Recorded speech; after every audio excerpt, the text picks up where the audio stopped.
Welcome to Phil and Ted's Sexy Boomer Show. I'm Ted Bonnet. I'm Phil Proctor. Oh, hi, Phil. And I'm the real one. I knew two other Phil Proctors out here in L.A. Really? Can you believe that? The first one was the son of a publicist who worked for the Mark Taper Forum when I did Musica, my first major play down here. And then the second one is a stage manager at Pepperdine, Phil Proctor's. Yeah, see? So Did they impersonate you? Or no, but I get their pensions, Nice. their checks and everything. So it's been good. It's good. Yeah. Well, it's good to be here. We're here every Tuesday at 1 o'clock on KPFK. Barely. And we have a guest. Oh, yes, our Hey. guest, Bill Cates. Hey, Bill. Howdy. And Bill's an old radio maven as well. Yeah. So Well, an old, young radio. he's a young-looking Young, old old. maven. Yeah. Have you been watching that? I watched some of the trial today. I mean, the updates on the trial. The Oh, Trump is the trial today. going on? What is that Oh, about? yeah, yeah. It's evidently there's an odor in the court. Oh, odor in the court. Oh, we've heard about that, yeah. Well, James Carville said that people who worked with Trump said that he smelled like, an outhouse. It's the devil's due. And Yeah. It's not going to be pretty. A fart on you, John Proctor. Oh, my That's God. all I can say. Oh, my God. Anyway, it's what an interesting time to be alive. Yeah, you call this alive? Well, it's live, that's for sure. Yeah, call this I'm living. going to blow my nose. Yeah. Oh, nice. Great. There's a cough button for that. No, we're only human. Bill Cates, board. Bill Cates, our ladies and guest gentlemen. today. Bill, welcome. Yeah. How are Thank you? I'm great, thank you. Despite the severe tire damage. Yes, he's had we have to find parking here at our new location across from the police department. All right, so we can't park illegally. And there's an Armenian. Don't pull into the church parking lot off Clark Street. Right, is all I because can it's tell you. got tire shredders, Yeah. which he didn't and see. No sign. No sign. No sign. No. So you guys met. You get a sign from God. You were Yes. you are an audio radio producer. Yes. I first met Phil and the rest of the Firesign guys in Boston years ago because I was a longtime Firesign fan since I was like 13 years old. I can probably blame the Firesign Theatre for getting me into the radio business in the first place. Not responsible. At least Bark and partly lock because it. my dad loved old radio, and then my brother was a hippie, and then and I loved like the Beatles, and then I heard the Firesign Theatre. It was like, oh my gosh, this is Orson Welles meets John Lennon. And LSD. And a little bit of that, too. LSD. And it really blew my mind, and I loved it. And I decided I want to do what these guys do. Oh, that's great. So I learned about editing and making film at a little place called The Loft in Bronxville, New York. I was taught editing by a woman named Mary Lamson. And editing, Mary Lamson was the editor for D.A. Pennebaker, who made Don't Look Back and Millhouse and a lot of We're great- talking film here. Yeah, Yeah. yeah. Great But, filmmaker. so I learned how to cut tape and mix really Sound, at the same right. time Yep. that I learned how to cut film. Excellent. But I really loved film from the sound perspective the most. Yeah, there's nothing like that. I grew up going to see Leonard Bernstein and the New York Philharmonic, So I love music. I just love all this stuff. And I'm Was a that trained the Young musician. People's program? Did you see that? the Young in New People's York? concerts? I did too. Yeah. We probably sat in there and didn't even know that we were in the same. Hey, my mom went place. on a double date with Leonard Bernstein. Wow. Oh, because he was both gay and straight, and on the date. yeah, he Is that was. why? He was definitely. He was the bi. he was bi. He was doubling. My mother was dating Vernon Duke. right. Do you remember him? He was a composer. He was probably best known for writing "Let Your Fingers Do the Walking" in the Yellow Pages. Oh, really? Yeah. Oh wow, that's right. That's right. Yeah. So she had this wonderful double date with Leonard. Wow. She said it was incredible. He was just like bursting with energy. Oh, that Oh, I must have bet. been wonderful. I bet that they film really spoon? captured him. This had to be like late 40s. Now, Yeah. did they spoon or did they fork? I don't know. I didn't ask my Your mother. Yeah. Yeah. I didn't want to Sort of thing know, to say to to be Mom. honest. No, but Bradley Cooper really captured him amazingly. We used to meet him afterwards in the green room. Yeah? All the kids who knew would go up to the green room afterwards and say hello to Uncle Lenny. But anyway, Wow. So then I started an internship at WBCN in Boston, the legendary WBCN. Yes. And got to know all these wonderful people there, including the guy who became my mentor, who was a man named Jerry Goodwin, who was a legendary Detroit disc jockey.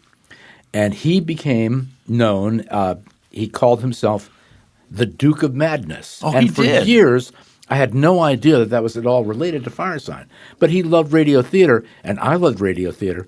And I basically just started, I was a news intern, and I started making these weird little bits in his, in the news production studio. Little drop-ins? Things I wasn't really supposed to do this, but I did it anyway. That's the story, folks. And I would give the pieces to him, and I said, what do you think of this? And he was like, oh my God, that's great. Let's put it on. Oh, that's wonderful. And that's how I got started doing radio theater, making radio theater kind of my specialty in radio, which was a weird thing to do. Yeah. So, of course, I mostly made commercials, and I went from WBCN in Boston for 12 years to K-Rock in New York. And I think we have a sample of something here. Yeah. Time once again for the Howl of the Wolf movie. Today's feature, High School Madness, has been preempted in order that we may bring you the 13th Annual Award Show Awards Show. The award-winning award show that awards to outstanding award show. And for our Award Show pre-show, which incidentally has coveted more than just a few awards. we switch you live to our correspondent Manny Milk, who is standing by, foaming at the mouth at the San Luis Obispo Paul Bucker's Foam Dome. Manny. Manny. Seems like there might be some technical difficulty with our foam dome feed. Oh, Manny's got bad laryngitis. Well, that leaves us free to talk about... Yes, it starts with an F. Firesign Theatre. Oh, yes. Those madcap, wacky rapscallions have traded in their goofballs for sensible shoes and have organized themselves to the point where they now do a live show. No. Can you believe it? Every month. There's another Firesign Theatre Fools in Space again real soon. On XM Comedy 150. And, you wouldn't have any of those little growth clusters around, would you, Mike? No, that's Ed, Sam. Stop torturing me, Ethel. Saturday nights, Tuesday afternoons, and in the wee hours, Thursday morning. Only on XM Comedy 150.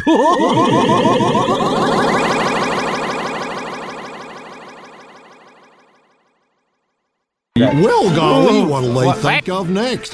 Them Firesign Theatre fools and space fellas ain't really going away. No, they just setting a spell and just grab your corn cob, do the same. It's XM Comedy 150 right here. I'm sitting on my corn cob. Yeah. That was the tag. Wow! Is that so this is how you met the Firesign, because you were producing these promos for Sirius XM. So yeah, not Sirius XM. It was just XM then, wasn't it? That was how I really met them. I sort of met them as a fan at the exit door, right, in Boston. But then Peter Bergman really became the person that I corresponded with the most when I was working at XM Radio. This is after K-Rock, so I went WBCN to K-Rock in New York with Howard Stern and all those people. And then a few years of doing various things, and then XM Comedy. I became like the main comedy producer. Yeah, and the Firesign Theatre was hired to help develop the comedy network for XM. Right. So I was given the task of creating the promos for the show that we did. Yeah. Fools in Space. And I wrote a script up, and people said, "Oh, well, you can't expect them. They won't do the script that you wrote. They're just going to change everything." And I imagined it sounding a certain way, the way that just sounded. Mm-hmm. And then I sent it off to you guys in California. I was in New York. And then you guys ended up doing it exactly as I wrote it. Yeah, no work. We didn't have to worry about it. which blew my mind. And Peter basically said, "Oh, yeah, you understood us, so we just did it." And I was like, "Oh, my God, that's the greatest compliment I ever got in my life," was the fact that the Firesign Theatre actually read what I wrote. Respected what you wrote. Yeah, because it was funny. I truly understood them. Yep, you did. Yeah, you got the whole psychedelic So that was them. That was Firesign Theatre, produced by me to sound as much like the records as possible. That's great. Yeah. Oh, which twin's the clone? Well, the answer may surprise you, but Salamander.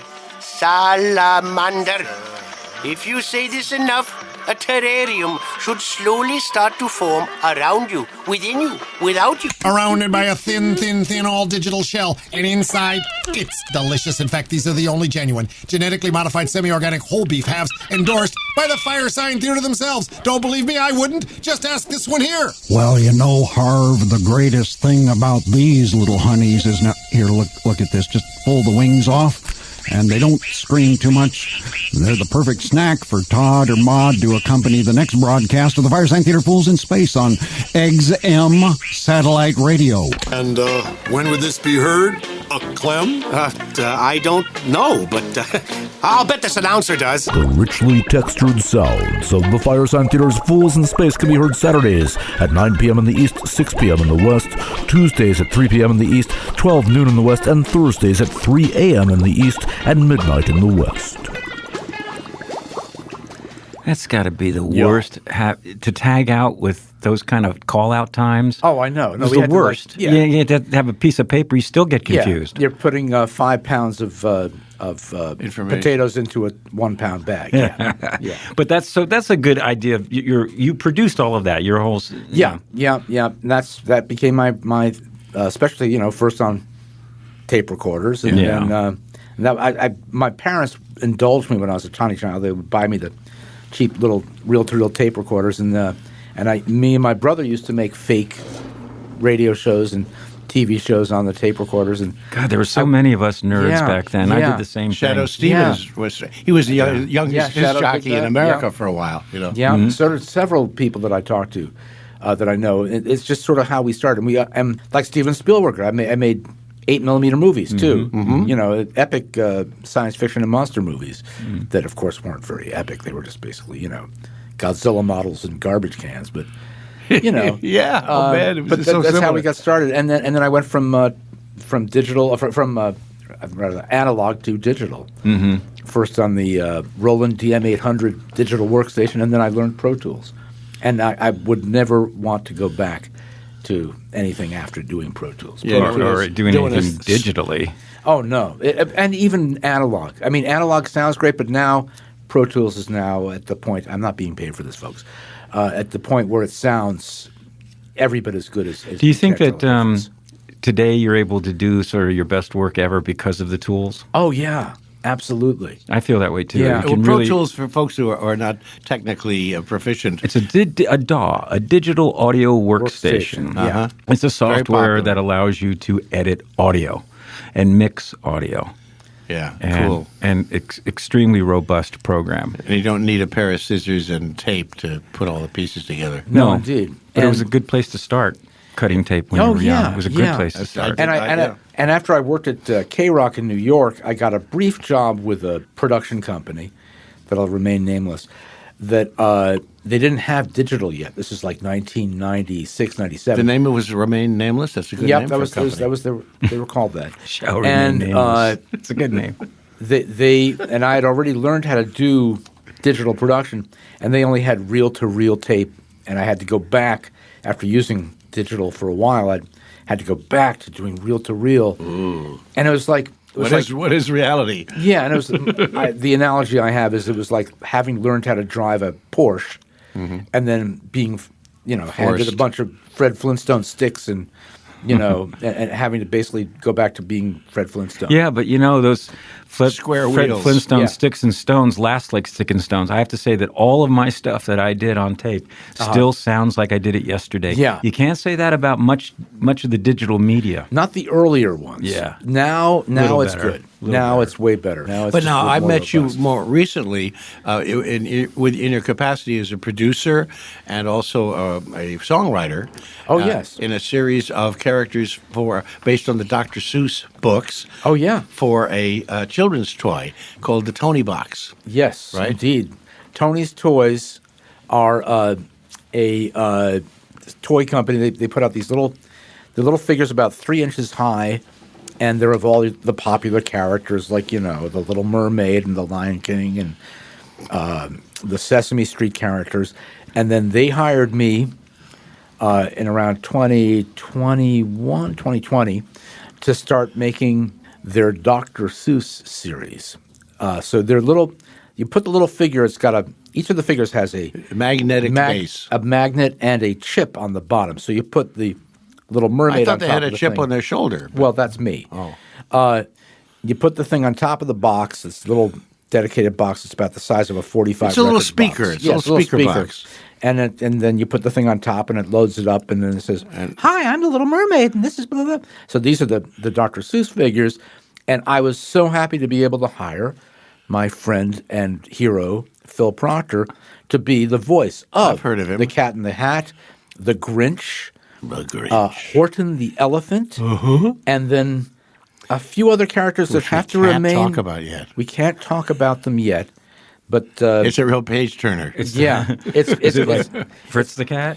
Not Fritz. No, this is still for children. I can't say what it is. That was my friend Skip Hinnant who did the voice for that. Yeah. Who I worked with at Yale. Oh man! And so this is your cat. This, I guess, is an excerpt from my Cat in the Hat. Oh, here's Phil. Oh yeah. They need one more cat, and I know just the one. Look close. In my hand, I have little cat V. On his head are cats W, X, Y, and Z. Z is too small to see, so don't try. You cannot. But Z is the cat who will clean up that spot. Now here is the Z you can't see, said the cat. And I bet you can't guess what he has in his hat. Yep, yeah, we're not allowed to play more than 30 seconds of that. Oh. It's dedicated stuff. It doesn't come out on a cassette or a CD or anything. You can only hear these amazingly well-produced stories. With original music and by song. Greta Gertler Gold. Look her up. GGG? Triple G? Well, yes, but she records under the name Greta Gertler. Gertler. Huh. And she's this incredibly wonderful pop musician and composer. She's Australian, is she? She is Australian, and she's working on some Broadway stuff now. Hopefully, it'll make it to Broadway. It's certainly Broadway worthy. She's an amazing. She moved from down under to Brooklyn, I understand. Eh? Yeah, but if you look her up and Google her music, she's on Spotify and all the Spotify. She's a wonderful musician. She really is. Her own records, the Greta Gertler albums, are just, if you like Brian Wilson and the Beatles and just melodic, beautiful music, you will like what she does, for sure. So proud to have been composing and making. What's wonderful is I'll go to sleep. I'll think I got to make a thing for the Cat in the Hat, and I'll start to think of some music in my head, and then I would call her and say, "Hey, what about da da da da da da da da da da da?" And then she would get together on her thing, and she understood what I was actually making as little memos of musical things, because I'm not a great musician. I can sort of eke out some things on the keyboard, but I can sing, right? But I'm not a musician. I chose to sing ultimately over the violin because I could carry my instrument with me wherever I went. Exactly, and I can't imagine you playing violin. But she Why really, not? I just can't. Well, here, look at this.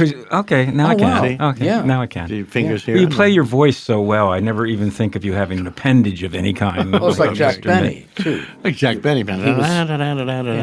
So anyway, she would take these little things that I would hum, and she would create these orchestral, beautiful, full spectrum things. And that's what's fun about the Tony Box is you can listen to it over the little speaker that's built into the Tony Box, but then you plug in the headphones, and it's actually full, high resolution waves. They're even better than the wave files that you hear than tidal waves. as well, or a CD. Yeah.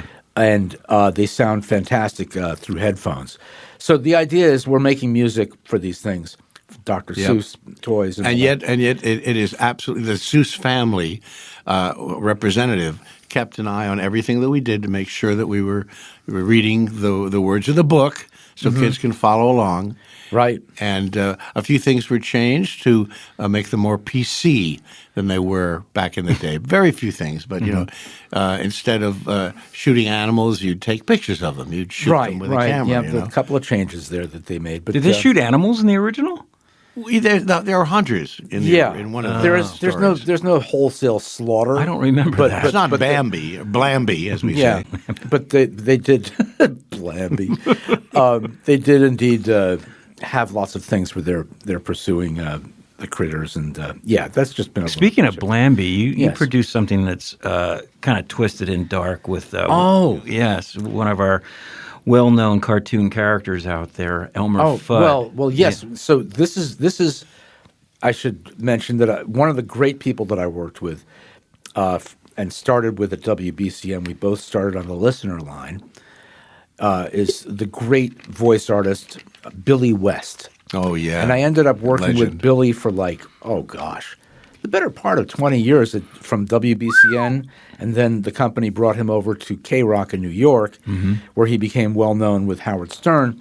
Billy is best known as doing the voice of Ren and Stimpy, and Fry, Dr. Zoidberg, Professor Farnsworth, whoever the hero character is that is on that show. And and I was really fortunate to work with Billy and do quite a few bits with him, both at WBCN and at K-Rock in New York when he started working with Howard Stern. We would write up things. This is Billy West, all Billy.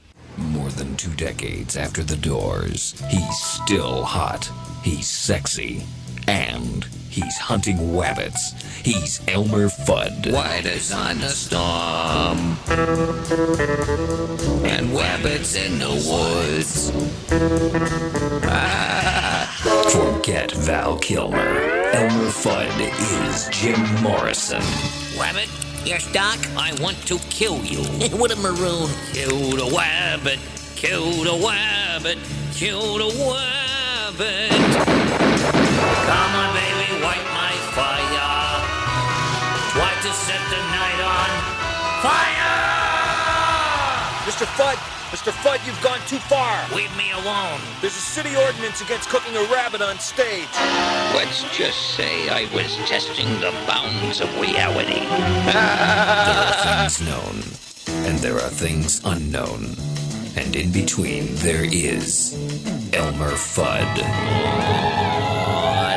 Nuts! A badass and twip. Wabbits! Wabbits! Wabbits! Elmer Fudd is Jim Morrison, coming soon to a theater near you. Boy, who knew that side of Elmer? Yeah. Well, that was just one of those crazy ideas. Here's another one you did. Another drop. This is Gumby the movie. Okay, now I wrote this one when Batman the movie came out, and so this one is written by me, and then it features Billy West and myself as the voices. Billy is the prominent voice in this. Francis Ford Coppola, in association with Dino De Laurentiis Entertainment, presents the dramatic motion picture event of the decade. Rex Reed calls it astounding. The Miami Herald declares it animated and bizarre, filled with a peculiar brand of psychosexual tension unheralded in film history. Michael Keaton. What are you? I'm Gumby. Gumby, the movie, co-starring Jeff Goldblum as Pokey. But Gumby, does Toy Town really need giant bees that build their own cages? Sean Penn as Prickle. I'm telling you, that's no ordinary Katina doll. Gumby. Kim Basinger as Goo. Oh, Gumby, you really make me change my shape. And Jack Nicholson as the Blockheads. Wait till they get a load of me, and me, and me, and me, and me. Prepare yourself for an epic adventure of danger, romance, and clay. To enter Mirrorland, Gumby, you've got to do everything backwards. Gumby, the movie, coming soon to a theater near you. A Plasticine Pictures release. Happy birthday to Jack Nicholson. He turned something yesterday. Oh. Yeah, that's right. Yeah. Wow, that's really funny. Yeah. Well, you know. What? How did you assemble a cast like that? That must cost you a fortune. Oh, yeah. But they did it cheap because they didn't really exist. Our guest today is Bill Cates, and you're listening to Phil and Ted's Sexy Boomer Show, and you can hear all our past shows on our website at sexyboomershow.com. sexyboomershow.com, and on your favorite podcast platforms. That's right. You can visit my messy mind at planetproctor.com, and of course you can always get more Firesign Theater stuff at firesigntheater.com. Hey, Bill, so you came out west like I did, and did you come out to do radio? No, I came out, actually, not to make this too much about Billy, but I was emailing Billy just saying, you know, what should I do now? Because I was out of work at the XM and Sirius merged, so I was looking for something to do, and I really wanted to branch out to do more voice work myself. I discovered, I was one of those kids in elementary school who was the funny kid who did funny voices. Then, of course, I ended up working with Billy for years and sort of always let him do the voices. And then one day at XM, I discovered, wait a second, I can actually do, hey, what's up, Doc? Oh my God, I can do that. You can do that. I can do that too. It's not to hone in on anybody's territory, but I just realized I have great flexibility and I can do any one of a number of voices. So I started to branch out and try to do voice work on my own. And Billy said in an email, hey, if you want to do what we do and you're one of us, which you are, Bill, then you need to come out here to L.A. because this is where it happens. Go west, young man. And so just that one little sentence made me say, hey, I got to come out here. And so I did in 2012. And I've had varying success. I've also really been learning how to act as a person on camera, which is totally different from acting on stage, which is the thing I did forever. And you're doing a role. You're going to work next week, aren't you? Yeah. I just filmed something a few days ago for TV. I can't say what it is yet officially, but wait, is that thing that you moved? You went up to. You had to drive up to Fresno for? No, that was for a commercial. Okay, and then there's a thing that's going to be on TV soon. A mystery thing. I haven't done anything really notable yet. All right, now the character that you're playing is Dr. Moreau. Well, you can say that. I think Dr. Moreau is H.G. Wells, so what the hell? I think that's just no copyright on that. But I can't really reveal too much about that yet. No, because you haven't done it yet. Yeah, but I'm really looking forward to that. And I think I'm finally figuring out how to act in front of a camera, which is totally different from the way you act on stage or in front of a microphone. Where we will be acting on stage in front of a microphone what are you guys doing tonight? We're doing a show at the Golden Age Theatre. It's a short story by L. Ron Hubbard and somebody else. He collaborated with somebody on it called The Last Drop. And for many years now, they have been recreating the wonderful stories that L. Ron Hubbard wrote during the golden age of pulp fiction. He was amazing and prolific. And all this was before all of the religious nonsense and everything. But if you look at – I wouldn't say religion. It was before he applied his mind to trying to create a school that would teach people how to basically use their personality to their own benefit.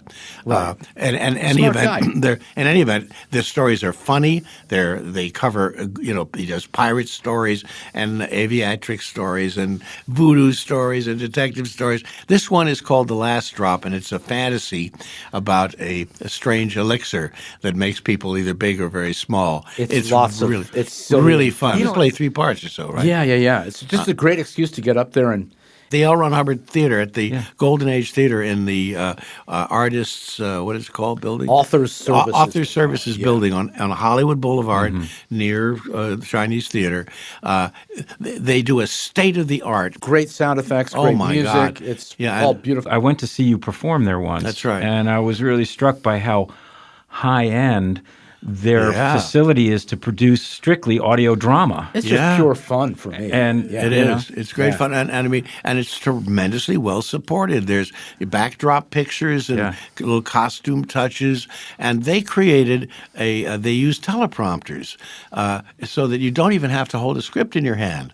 And each production is different. Some of them, no scripts in your hand, you move around, you do things. This one we're going to do more like a standard radio show. And with our dear friend Jim Meskimen. Oh, the very talented, the Billy West of the West, Jim Meskimen. One of the most amazing talents I've ever come Isn't he, though? And he's been on our show. You can, and he's such a sweet guy. He sure has. Yeah. Or some of him.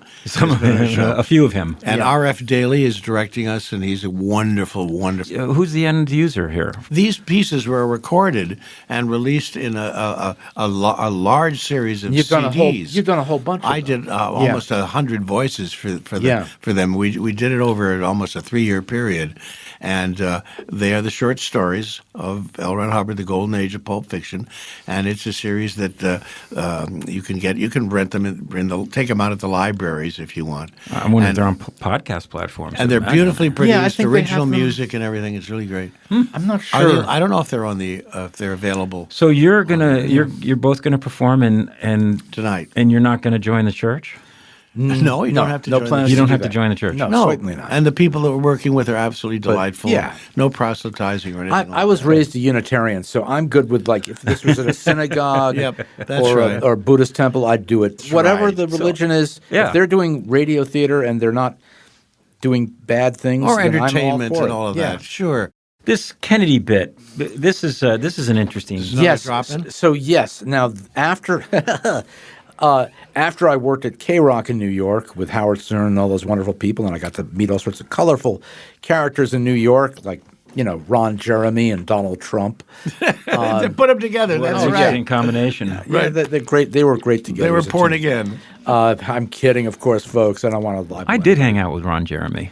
Did you? Yeah, a lot of us did. Well, Not Ron me, Jeremy but- hung out for a lot of us. Let me put it this way. I went to a screening that my friend wrote the movie for that he was in. It's not like I hung out with him, but I ended up going out with all the stars of the 80s. Wow. All the biggest porn These are stars. the Jamie Gillis. We all went out to get drinks. Yeah. I actually hung out with the women, of course. Right. And wow, what an interesting conversation that was. But go on. Yeah, no, that's okay. Let's get some of them on the show. It was a colorful time in New York. It certainly it was, was. and I had a lot of fun then, and I got to know a lot of people, including people from a magazine called High Times magazine. Yeah, I remember it. Firesign was featured in High Times several Right. times. And that was like the marijuana Bible. Yes. And I don't know if they still exist, but I ended up working with one of the editors there after I worked at K-Rock. I want to be sure to point out that I mentioned Howard Stern, but I was not part of Howard Stern's crew. I was hired by the station to produce for the station, so I don't want anybody to think that I'm saying I worked as part of Howard Stern's crew. We But, wouldn't hold that of course, against you. I know, but they were very adamant about it. Don't ever say you worked for Howard Stern, even though, of course, I ended up working with Stern a lot. But they were very much a separate entity, kind of almost, even though they were part of it. And you told me that in the movie, the Howard Stern movie, which Private Parts, which I did voices for, I really enjoyed. That's seeing right. the Yeah, film. you did ADR. Yeah, you said that they recreated the studio. Oh, that was me. That was you. Yeah, I worked with Howard when he was before he was a comedian. Oh, when he was a straight DJ. WRNW. WRNW. Yeah. And so they made it look like that. Yeah. Oh, he went back to the same house and he rebuilt the whole place. Wow. That was amazing. Yeah, I got to hand it to him for that. That movie really surprised me. Yeah, I gotta it was say. very because he's entertaining. honest. That's the secret to his success, in my opinion. Is Yeah. he's honest about Yeah. himself. Yeah, and there's a Yeah. lot of material there. For sure. Yeah. I was really glad to have the opportunity. The to times when I worked with him, I would do like PSAs with him and stuff sometimes. And Great. I ended up working on some of the bits and stuff, especially bits And that Trump, Billy worked on. Ted again told me that Trump was very anxious to be on the show, right? All the time. Actually, I used to see like people like Mr. Trump in the lobby and stuff. Waiting. They were lobbying for what? They were trying to get. They were trying to get messages to Howard. Jesus, really? And they would stop people like me in the. There were a lot of people that would do this. They would stop me and they would say, "Hey, you work up there, don't you?" And I'd be like, "Yeah." Could you just give Howard a message? Just tell him that, Janine said that, Larry wasn't going to be over at the thing, and really he just misunderstood the whole thing. Like some whole little thing that I had no idea what they were talking about. But just be sure that Howard knows that, Barbara isn't really mad at him.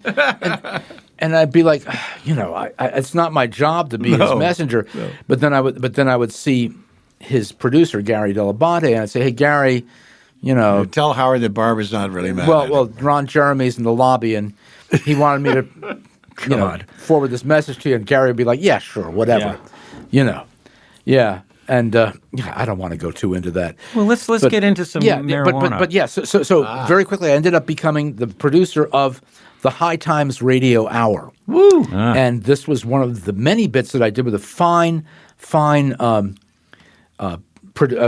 reader, a talent, very funny guy. Malcolm McKinnon was one of the editors there, and he also was the host of the podcast of the show. And this is my first experience really working with Pro Tools and producing stuff on my own in my house, really. And this was one of the bits that we did for the High Times Radio Hour. I was very proud of this one. Marijuana's marched through history. 1962, at a top-secret poolside location just outside of Washington, D.C. Marilyn, would you like another beer, my sweet? Sure, Jack. Sounds swell. Okay, then, Bobby, could you get Marilyn and myself some more beers from the fridge? Not until I get another kiss from Marilyn there. Now, hang on just a minute, little Mr. Attorney General brother of mine. Okay. It just so happens to be my turn with Marilyn here, and your turn with the rubber ducky float toy. Now, hold on one second there, Jack. Mom always did like you best. However, at this time, I must point out... Boys, here. I got this from my houseboy. He's Mexican. Now you're talking, Marilyn. Is this more of that Michoacan? God bless you there, Jack. Yes, we should light this up at this time, I suggest. That is quite nice, Bobby. Better than those Cuban cigars. I'm gonna sing happy birthday to you at your party. I swear. Now, Marilyn, before we get carried away, my family, as you well know, has always avoided scandal of any kind. And Stay tuned for more of Marijuana's March Through History. Any monkey business of your kind. Yeah, we did a bunch of those at High Times Radio. And then from High Times, I went to XM Satellite Radio and started producing comedy and music. We had all these different channels. Sure. So one day, we'd have like Dolly Parton in the morning, then Luciano Pavarotti at noon, and then... Oh, that was an album. Yeah. And then Robert Downey Jr. would come in for an interview with Billy Bob Thornton right afterwards. Wow. I mean, it was crazy. We had all these crazy days.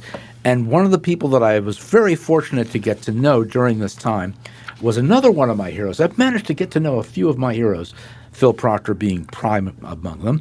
And another one was the great Neil Innes. If you don't know who Neil Innes was, he was part of the Monty Python troupe. He did all the music for Monty Python, so he's the one who sings "Bravely Bold Sir Robin." Anyway, we struck up a friendship as a result of doing a bunch of things, and I managed to actually perform with him a bunch of times. And I did a few interviews with him that ended up on XM Satellite Radio that haven't been heard since then. This is an excerpt from one of them where he talks about the great, of course, Neil Innes was also part of the Bonzo Dog Band and the Ruddles. And so here he is talking about a Bonzo Dog Band song, which is one of my favorite pieces of sort of musique concrète comedy. Yeah, it speaks for itself. For that, I mean, Joel Druckmann, who was then the bass player, was interviewing people.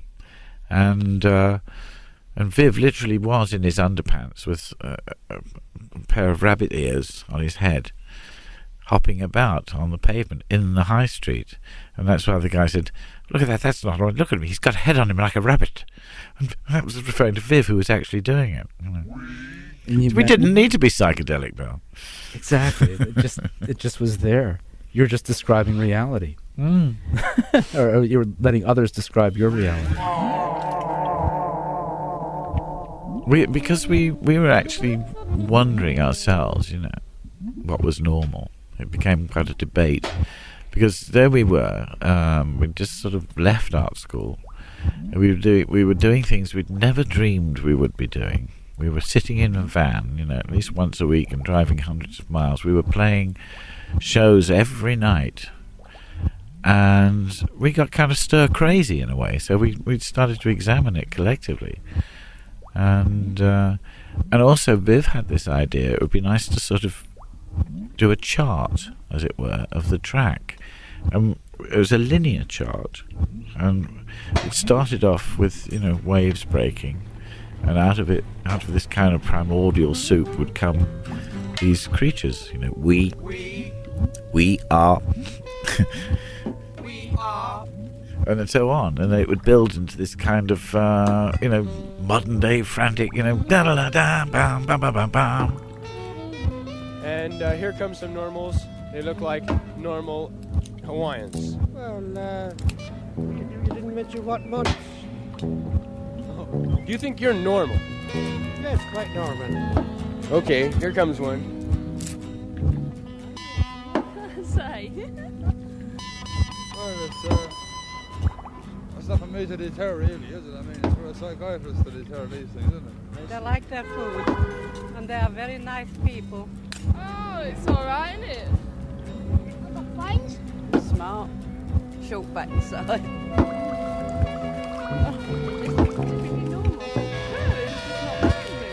It is unusual. Well, it's like a rabbit. He's got a head on him like a rabbit.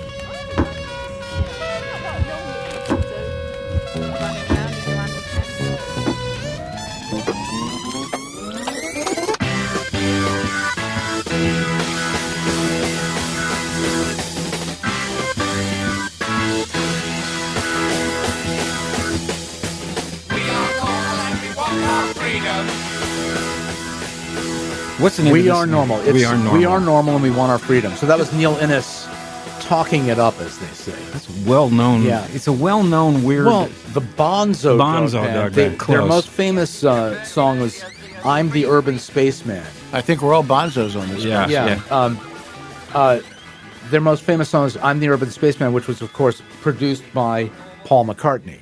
So they were contemporaries of the Beatles. They hung out with the Beatles. Neil Innes was great friends with George Harrison, and his wife Yvonne actually ended up being his paramour. No. Ended up being George and Olivia's gardener. She's a great gardener. You heard it here first, folks. I think she's still doing that. Trivial Pursuit. She takes care of all of the beautiful gardens. Weed. She takes care of the weed. No, the flowers and things. How about the octopus's garden under the sea? Yeah. Well, she might have done that too. But anyway, yeah. But that was that was a great time, and I'm very sad that we've lost Neil. But what was that last thing that we had? We had one more thing. Well, there's our jazz station in New York called WBGO, and you did an all blues promo for them. Yeah, I'm just super proud of this piece.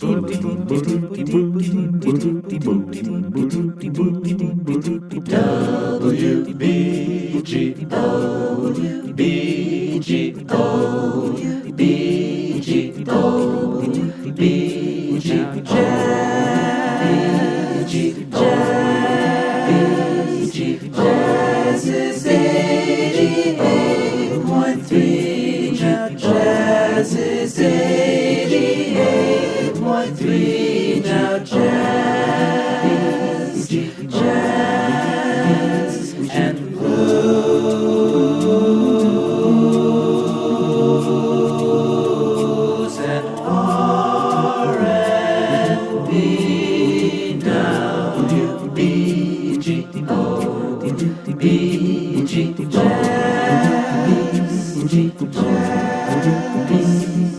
Jazz and R&B and blues. Full circle in my life. Oh, that's cool. That's a beautiful being promo. here with you guys. Thank you Beautiful, so much beautiful. for having me here. It was a pleasure. We could talk on and on and on. Bill and on. Cates. Bill Cates, ladies and gentlemen. So and I'm much looking fun. forward to continuing our collaboration artistically and Yeah, otherwise. well, break That's a the leg idea. tonight. Thank you. Break a tongue. Break a Thank you. tongue. tonight. Thank you. You're listening to Phil and Ted's Sexy Boomer Show. We're here every Tuesday at Yep. 1 o'clock for God a live willing. Anything Goes show. That's right. And you can also catch our shows on our website, sexyboomershow.com. Next week, we'll have Jamie Alcroft and Sarah Kawahara, the proud parents of Haley Kiyoko, among others. And it's bound to be a very interesting conversation. And enjoy the week, folks. It's very consequential what's going on these days on the college campuses and in New York in the courtrooms. Yale was in the news. Boy, Oh, my God. Democracy being tried. Democracy rules, we hope. Did you try democracy yet? See you next week.